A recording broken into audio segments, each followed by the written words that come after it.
Vous s'abonner et belé na chaîne Oyo. Si vous avez besoin d'informations sur artistes, il y a pasteur, il y a prophète, il y a tout nzambe surtout référence kokende sika musute zaka kana tolo na se TV. Nayebi ko pambola lisusu chaîne Oyo tolo na se ekende liboso. Chaîne Oyo en tout cas Nzambe ayeba na ko soutenir batu oyo bazwaki ba moyen na bango pona ko bimisa pour que chaîne kende liboso esika mama Kalamba ya zwami vraiment azala béni mama ana Kalamba moi ça mokonzi me respect kolo amona yo a visiter yo aselo makambo kama bolamu iza makasi na vie na yo bolamu makasi iza na vie na yo dans 2 mois yo ya liboso Nzamba zo visiter makasi na mona ba porte ya minene zo fonga ma liboso na normalement les likambo bâtiment ozo sangana na bango o se retrouver au sangana na bâtiment oboé batouana ba otia mbongo en jeu et dans 2 mois au monde le comme le mama ana Kalamba ina pesi mbote makasi mona mukolo cheno yeswe que tu dois kumvimbe yeswe olobi venez à moi vous tous qui êtes fatigués chargés je vous donnerai du repos Seigneur cette femme s'est convertie atiki nyonso aboyi nyonso aye pana yo nkolo na chetolo nanga na sena mukwana lelo na lobi na yo Nzambe opese oyo alingi pese bosenga motema na ye salela ye bosenga motema na ye pe continue comme ça la kati na ye afin que oyo nyonso Nzambe bayebi yo te bayeba yo na nzela na ye na kombo na Yesu Masiande na bonde de toi qui vienne pour le siècle des siècles nous disons amen.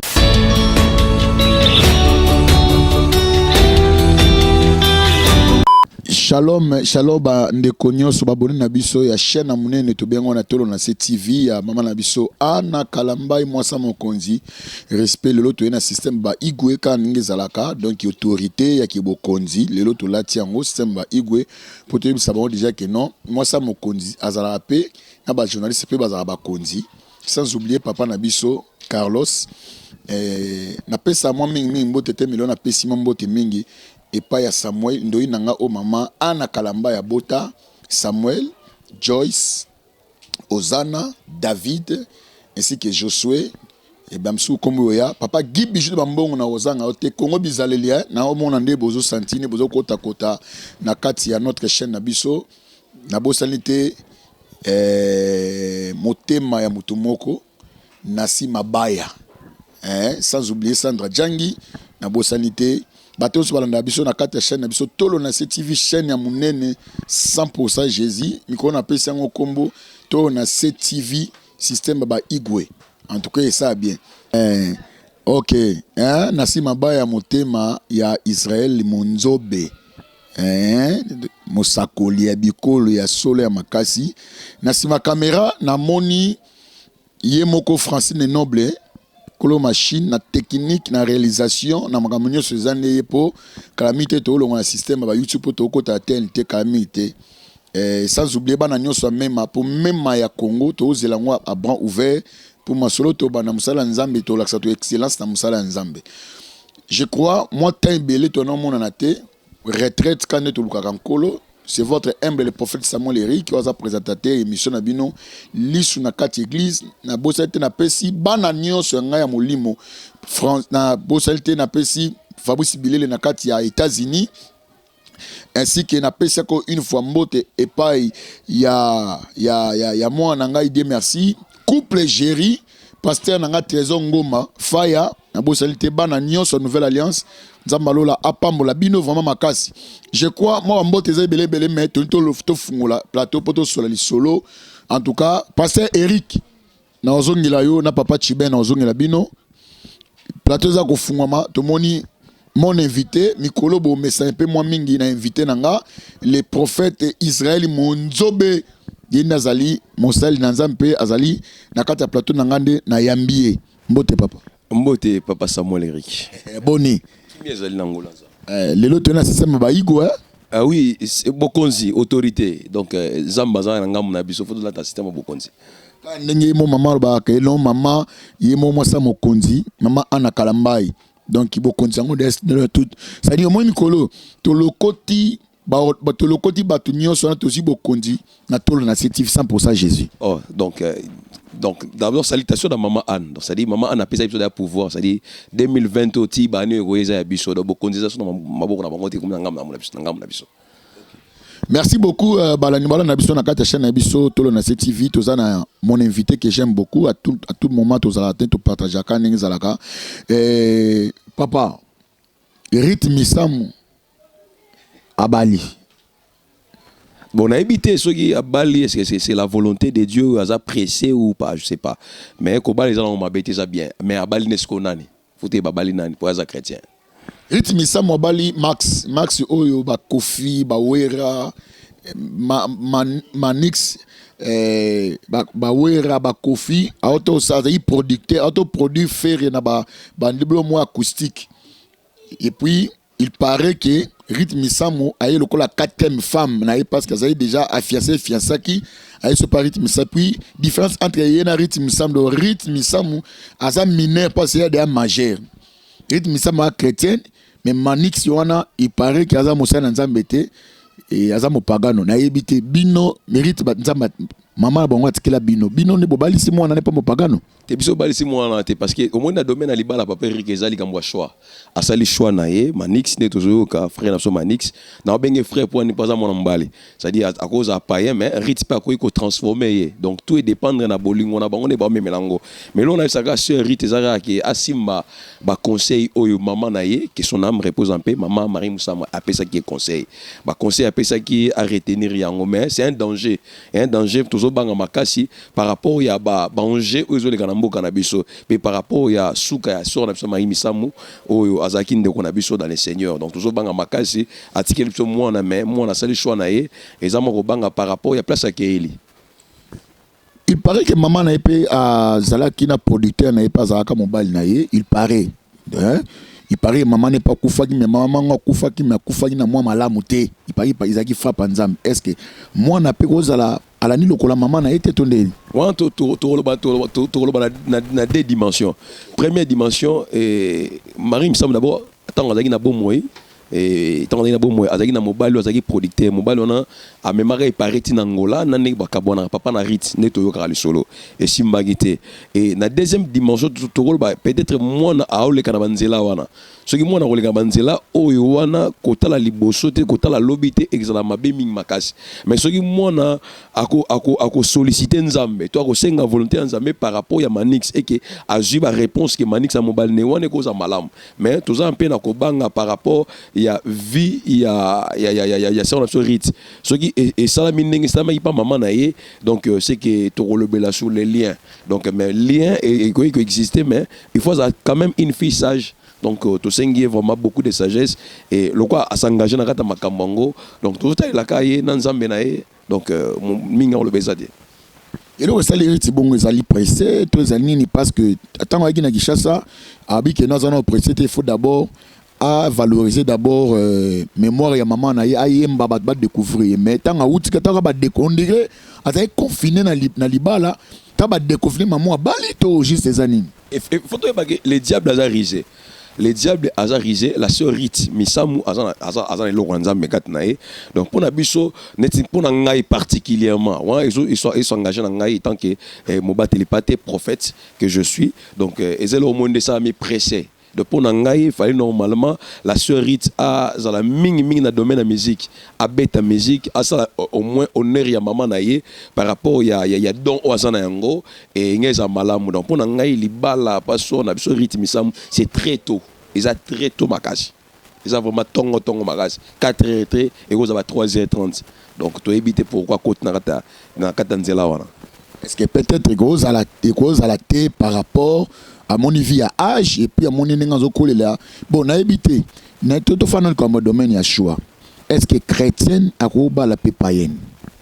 Bon, chrétien comme la païenne, oui, c'est vrai parce que païen peut pas besoin d'abisso, païen besoin d'abisso, conviction na bango c'est d'abisso. Donc pour païen ba bika loboko na nzambe ba se transformer faut biso tozala. Même Jésus lié mon message na bike albi aillé vers les brebis perdus d'Israël. Donc baba les brebis perdus d'Israël ça ce sont des païens. Donc ils ont ma bête rit abala ndeko na biso manix que je respecte beaucoup as un producteur et ils ont ma bête mais le problème est-ce que c'est dans le temps de Dieu à sali yango et ça vraiment na temps ya nzambe est-ce que ils a volonté ya nzambe ou à pressé peut-être alikamoko.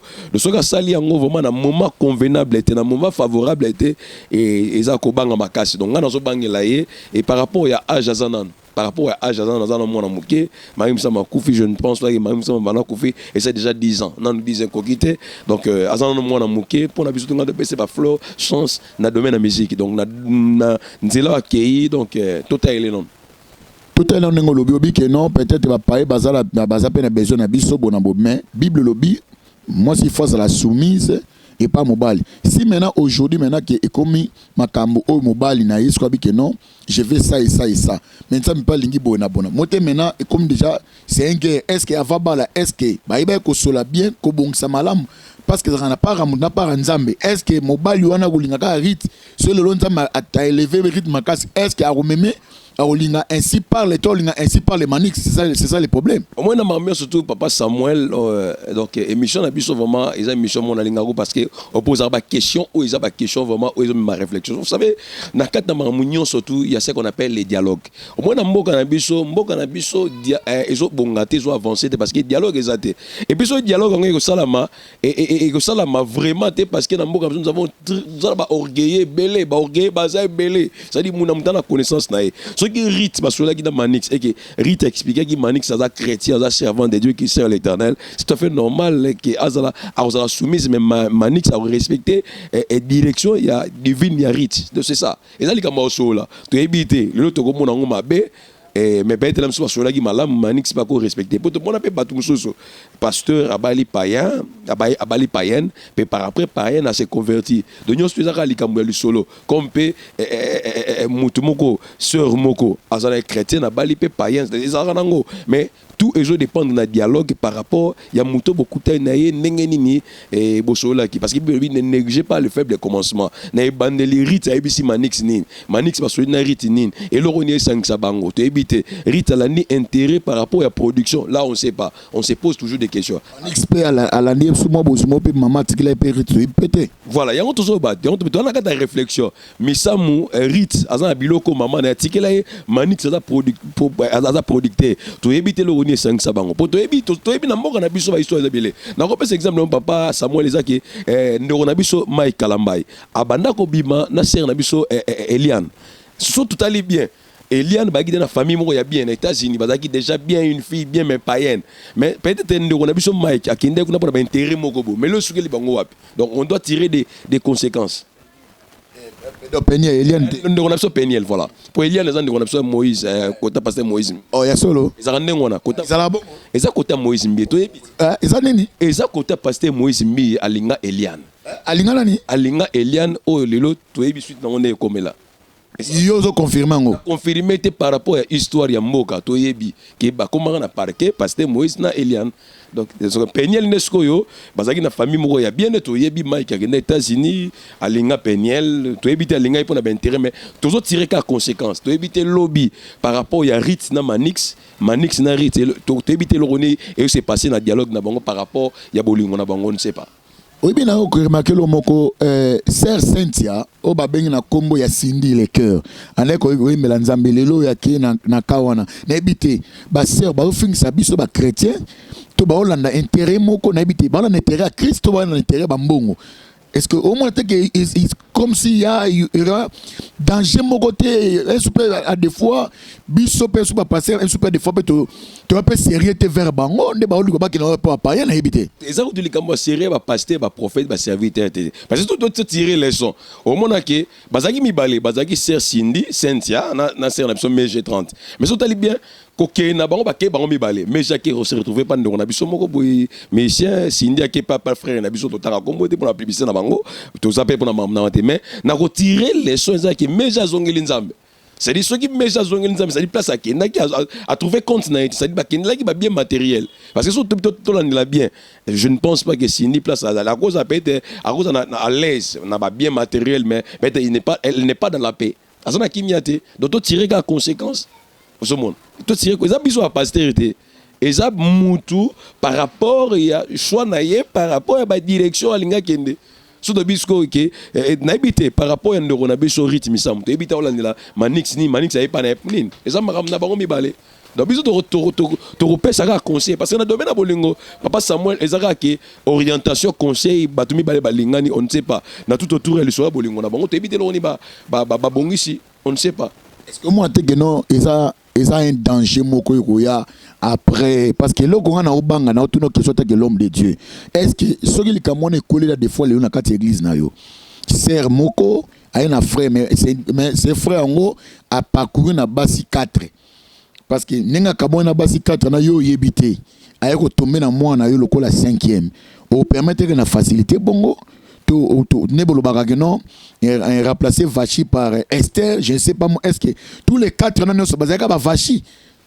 Bon là maintenant dans le domaine à bolingo papa on dit même Jésus-Christ à côté dans domaine c'est que lorsque tant que maman bolingo moi ça tire des sentiments et ça m'a spiritualité osomona ndeko akoka bwana basi 4 on ne sait pas akabwa na bango poane toko ko condamner comme toko condamner basi wana mais le problème c'est que vérité nzamba ebiango donc le problème c'est que netinga ina domaine c'est rythme sam nazo banga c'est très tôt et ça très tôt même si tu dois conseiller les lois au kate parce que ba malobo azo ka frère Manix na ne ba osola yemo na ebiango osomona donc ba pekisa ka muto yo alinga kenobina même muto akoti na piste to pekisa ni pour te éviter déjà banda azada sentiment piste net on a besoin hérite ada ta bolingo surtout pexeni basi balengani baza déjà basola kado to pexeni on est en train de donner des conseils c'est très tôt donc à courir et panzambe mais tout le monde déjà nengo le biso va passer tout le monde déjà en danger comme il y a des fois pas problème soit ndima ila biso o yebisi me mundimi mais mundimi tellement tombé na kati ya sentiment lo mo yo côté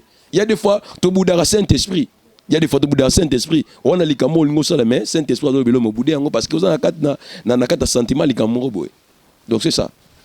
Dans la caméra conseil ni ngoko pesa na rythme ça mazo na biso sko conseil ni ngoko pesa. Donc conseil na pesa sur na biso rythme ezali que est-ce que aux 8 ans encore prier, sur 8 ans prier, il faut prier. De deuxièmement ezali que est-ce que marambo maman na yo le pauvre Marie me semble place azali, est-ce que marambo loba na ozo to sa yango et donc mona liboso soit ta réflexion par rapport à Mamie Banalobi.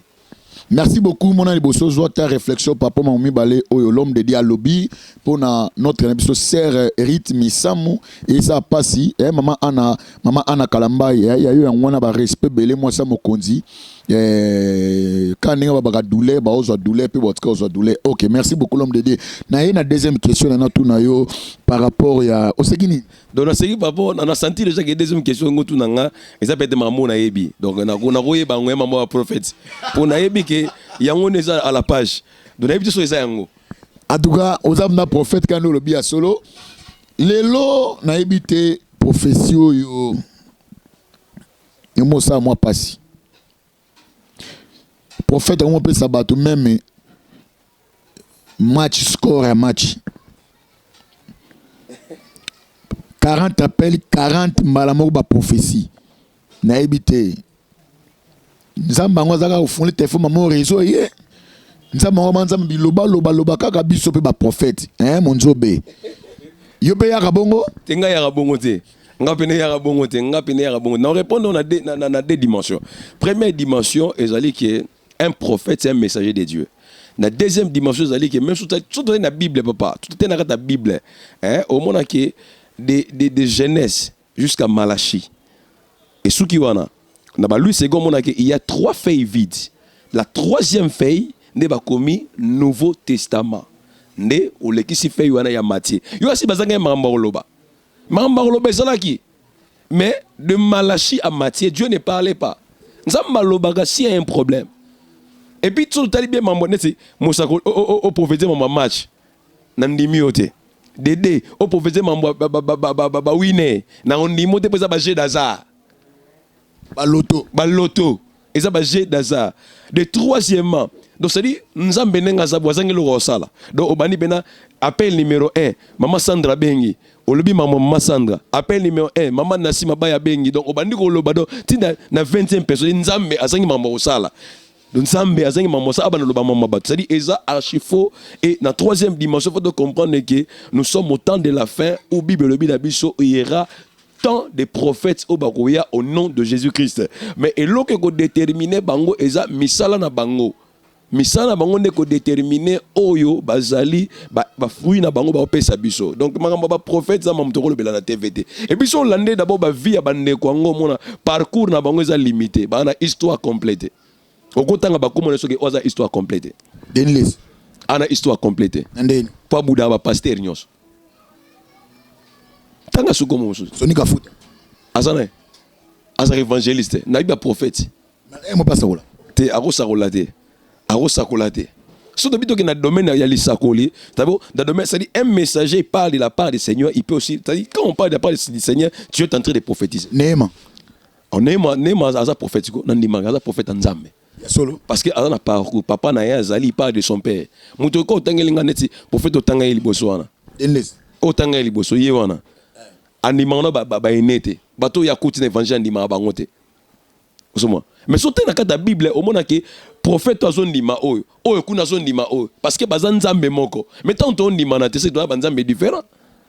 Mais il y a lobi aza musa na nzamba makasi, azana bisako na makasi. Après ça va prophétie pour na Sarkozy, yango kokisama, après ça va prophète, après ça les sakoli pour na Sarkozy té. Aloba par rapport à tali mak. C'est-à-dire au moment bilo musu papa nga diplôme en pédagogie. J'ai fait la philosophie, je suis psychologue. C'est na gota la pe mutna bi oliete. Olala ki biente. Mais mutako kantango prophétie mais ça prophétie té. Au gota la pe par rapport à statistique en borobité, mutonda aux élection. Obimi son on était prophétie. Mais ça prophétie té. Et ça prophétie té. Ba biso to sakola pona mboko. Dans le bas de 2018, les maladies et qui troublent bateau. Et il y a coronavirus. Sur la mission détaillée, de 1720, ils ont la maladie, ils ne frappent pas bateau. 1820, ils ont la maladie, ils ne frappent pas bateau. Dans 1920, ils ont deux maladies, ils ont la sida, la choléra. Après choléra, un siècle après, dans 2020, nous avons coronavirus. Et tu as l'épidémie, et après un siècle. Tu vois, on a que tout comme on attend de la fin. Un prophète parle, il prédit. Donc moi, ils ont exhorté, ils ont converti, ils ont exhorté, ils ont averti, ils ont consolé. Dans une identification de Adam jusqu'à Abraham, c'est 2000 ans. De Abraham jusqu'à Jésus-Christ, c'est 2000 ans. De Jésus-Christ jusqu'aujourd'hui, c'est 2000 ans. Surtout aujourd'hui, 2000 ans, ça fait 6000 ans. Donc tu as 1000 ans, parce que 1000 ans égale un jour. C'est ça un prophète. Sarkozy aza mutu na makambo aloba pona Sarkozy ebongisi France nani aluka ba intérêt na bon stade tonda c'est un prophète ba stade tonda ebi secret nango mutu ayako pesa biso secret makoni ba yama kioneza ye yem ta pesa tant mutu azo se repentir avec tout ça ba makiona to utakuna c'est qu'il est un faux prophète un faux prophète on va pas le trouver dans les mal ngam ko mote va trouver dans les mal yo kanga mal na nini. Oh, mais mutalobi ka bongoli mutema aye ko kayem da bana makiona. Asa normal. Babilo ko na Islam megolo ba mate na kimbangiste ko lo ba mate ba Islam kimbangiste ba tata ce sont des sectes mais bilo ko ne ko lo ba makuna te pourquoi faut le ba en église de réveil. Donc tous à la bateau to benga me pana nzambi to lo ba makambo peuple ba za soulager na yango. Donc yekutu te. C'est là. Prophète Souna na roloka. Prophète. Wande ba prophète ba banga. Ba bi prophète ngata ba comme na biso. Ba prophète ba komi ko banga. Est-ce que au croakapé na prophétie oyo ba baka makambo ya mabala. Prophète tu en est pour mabala, mamusu za la kate. Te nandima ngote. Dieu n'a pas un seul langage. Nzambe ana ba langage belé et puis lorsque Dieu parle à l'obaka par rapport à la situation où yo bato se retrouver nango na temps wana il y a pas un prophète kaka na domaine moko on est comme et comme électricité et comme option électronique na ebité to benga ngoni donc prophète moka asakola rapona mabala na ebité to kokisa ngona ista système de comme option moko bat bazana ngo onzamba na option te de comme na prophète et là bilon chelta au moins ba bilon chelta eza nzoto eza neti prophète moi la ngimbango prophète de Kingandi au diagnostic là bilon ba TV on ba diagnostic à TV ba diagnostic mutu te on ne peut jamais diagnostiquer un âme j'ai ça la diagnostic wapi kusomona ke eza biloko mususu eza ngokaka distraction donc manque à faire donc mokolo mboka oyo papa Eric ekozwa développement yango eza na bato mususu bakotika bible tokotala bango na baffaire sociale bamususu tokozwa bango na bakosala bagence bakoma ko bafu de Jésus totangi comme des fous de Jésus ateka ba TV po azo diagnostiquer moto c'est auta quelque part kuna simite yango yekoto babiso zaka na bandako toza pona ko loba na tina par ya nzambe de so moninga na TV boye c'est que na yena liloba moko par rapport ya message ya nzambe. C'est ça. De faut tout la bango bien. Tout bon bien nini parce que le prophète va tellement baza ebelé ya ebelé entre prophète babino ba prophète na ebité ministère na ebité question mo ngé ki mangé zongelanga. OK. Question ngezongelinga. Pourquoi ceux qui prophétesse ça prophétesse abali mobali na comme apôtre. Maman prophétesse appelle ça ministère to ezaka nini? Oui, maman, c'est sexy en point. Omoni, eza prendre nzoto. C'est-à-dire, à repasser apôtre point. Parce que au moins même dans la Bible, Dieu comptait plus les mal. Nzamba comptait plus mi balé qui est bassi. Il y a un moment pour valoriser ça ministère n'est pour faut comme ça mobali na apôtre pour ils pouvoir. Bible dit premièrement les apôtres, deuxièmement les prophètes. Ah bon? Il y a une Bible dit premièrement les apôtres, deuxièmement les prophètes. N'a pas mis sur Yesima. Surtout il y a des prophétesses. Parce que faut appeler ça pour avoir un ministère naie. Nomoni arosan. Ati apôtre. C'est à fait normal. Les gens bolingo na bango tant olingi moi sinayo, to lingi mobile nayo. Olingo PCP mon air mogoti. On a 4 ya magamba sacerdoce. Pour y habiter. Pour y habiter. Yango zomona na par exemple.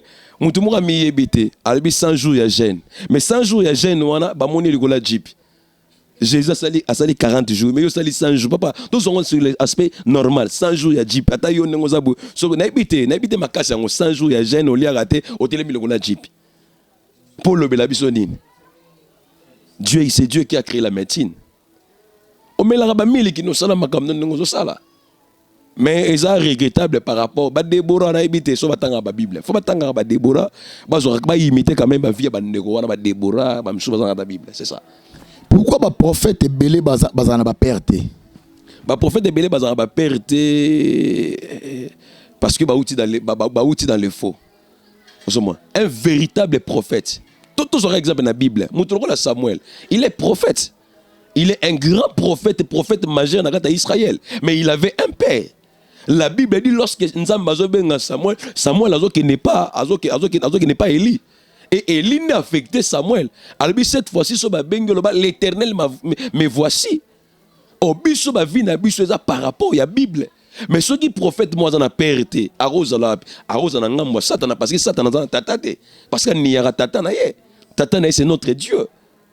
Oso mona ndoki moi en tata. Bandoki ba na tata te. Parce que bango nyos baza ba roi, bango baza colonel, ba général. Donc gradi il y a scène dans le monde, il y a ténèbres à la rater. Donc c'est ça. Donc c'est tout à fait normal baza dans les faux. Donc moi to ki be maramna bango ezate le véritable prophète c'est Jésus. Il était aussi introduit par Jean-Baptiste.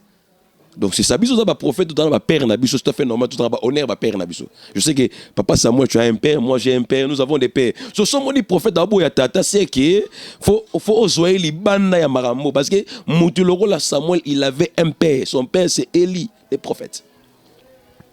Mais oyebi ke Onésime abudamu kuna fort. Onésime abudamu kuna c'est un rebelle. Onésime a rebelle tout fait. Rebelle tout fait. Aza rebelle tout fait. Et puis, ce n'est pas un prophète. On attend la voix de Dieu, ce n'est pas la voix de l'homme. Tout le monde a imaginé que pas peuple. So inga na mundibina na osambela soutien. Pour ya ba babimisi évêque mukuna na prison, faut kata Bible. Mais est-ce que kata Bible ngo? Papa Eric, batu mususu, baza bato Hollanda te. Batu bato Hollanda te, baza ba ligne à Satan mais ba odi menaka te l'église. Il n'est pas un prophète. Il n'est pas un prophète. Toluki va te sa prophétie en attend un corona. Tout le monde dit il n'y a pas un prophète. Il n'y a pas un prophète. Il y a aussi qu'on a battu belé, ça prophète. Ça prophète était, ça prophète. Prophète, toi le big bambisa moutou na prison te, mais moutanga bimi na prison. Il n'y a pas un prophète. Merci cher internet, je crois que presque vraiment na souka ya notre émission na biso mokola lelo to yamba ki l'homme de Dieu na Combo, il y a le prophète Israël Monzobe, un homme bien, je crois que tu découvrir mon analyse, tu découvrir vraiment na souka vraiment émission na biso na pesa ka mokona mo boss que j'aime beaucoup na koma ma ana Kalambai mo sa pan sur Carlos Kalambai qui bijou bambongo yone masolo na na mutu suto so na obelela ko ben na 2021 ou bien na prophète Eric Otambola na Tchétché et c'est mon ça na to na se kitoko na kwa yango pour biso 100% Jésus ka ba pasteur to mbaba bisote ba paga no bolu ka ba chaîne na bino awa le nzambe ya solo la véritable l'homme de Dieu to kon presque na souka na nyota la ba faux prophète bala na biso même la poto ba comme prophète mo longo ki chassa akei poto pona wala mukanda akei oboka ngunda bon to revenir nango pona ba prophète pona ba faux prophète son na bango zani bon pour un faux prophète dans le vérité Zara vous êtes dans les faux donc vous avez antichrist or les Moussa Bossala les Moussa diable a fait si le Bossala mais dans les derniers jours le diable sera lié c'est que vous aussi sera lié là où le diable sera bien Bossala kuna mais dans 5 minutes que se repentir pour un homme na biso et puis par remercier mais pas maman Anne Kalambai c'est-à-dire nous on attend la vérité et on retrouve qui chaîne oyo pour la vérité fait le baka vérité nous sommes là on est la vérité le prophète il y a le kuta oyo est-ce que bazali ba miyebi ba bongo la mutema na bango parce que Jésus-Christ vient bientôt avant yeso ya faut biso le bela bango ba vérité pour ba joie moyen ko se repentir batika mambo pour ça là ba ya dans les vrais donc c'est ça. Merci beaucoup to comme na souka émission na biso moi 2-3 personnes et puis ton numéro de contact. Bon numéro na contact ezali plus 243 89 87 35 621 benganga wana pour la prière surtout pour la prière rejoindre to bonela pour to capita directive ya nzambe to longwa na naturel to kota sur le naturel pour to vivre le boko na nzambe ma salutation bezaka ke belé na moni na Paris na saluer maman Aminata Mabaya Jo Mabaya et nzambe abatela bango ba Jo Mukendi na Paris nzambe abatela yo et puis salutation makasi maman na la chair que j'aime beaucoup maman Nassi Mabaya nzambe à Batelayo et puis merci beaucoup à papa Samuel un homme de Dieu que je respecte beaucoup et surtout dans la chaîne pour la bio aux amours de vérité na dit maman Anne maman Anne Kalambai de vérité y a montré à la chaîne de la vérité donc pas Francis nous en avons lima ça m'a pas mon la biso na dit que émission au s'abonner et belé pour toi la place mouchoute ka awa to senzeli ka awa do abaku to zaka awa na tolo na CTV to za awa chaque fois ba robenga biso invitation to roya ata makolo pour tolo ba vérité de la part. Merci beaucoup, je crois que vraiment na souka ya notre émission na biso so bo sipe na émission yo bo pesa mama Anna Kalambai mama moko kano baka douleur solo po na moni na Weston ye ya blé ya makasi po bat ba ressentir ko Weston wana ndenge yeli ba ko yoka na moni chemise ya solo ya makasi obi ko zana bossa malambo lokola awala sa jeunesse ne bo lokola ya zate anga ye fallait que la maman nzamba pambola yo abaki ngana Francis boza kimia na so na mutuka ata on azoya na mois de février boza bonisa mutuka maman nzamba pambo papa Carlos conseiller na privé papa Carlos nzamba pambola yo Josué on s'est manifesté merci pour na dia bambati wana moni ye donc mikili pena yela ta masiko na kati na système aigwe pouvoir ezala maboko na biso bana mama Anna Kalambai na ngaka nengo utomboka nengo vibraka na nga emonongo fibrela ngo papa Eric na lingaka et ça là moi bien maman merci beaucoup nous sommes des chrétiens tane mana ba maroza chrétien moso la propre propriété za mana biso Anna Kalambai merci maman merci pour le arrivage merci pour la micro sika chaîne les toujours développé nzamba pambola yo merci maman merci papa Guy Bijou de Bambongo on s'est manifesté. Manifeste-toi. kasi émission style nango te nabwaka bato babwaka mona mukolo sheno yeswe ketuli kwa kumvimbe oyeswe olobi venez à moi vous tous qui êtes fatigués chargés je vous donnerai du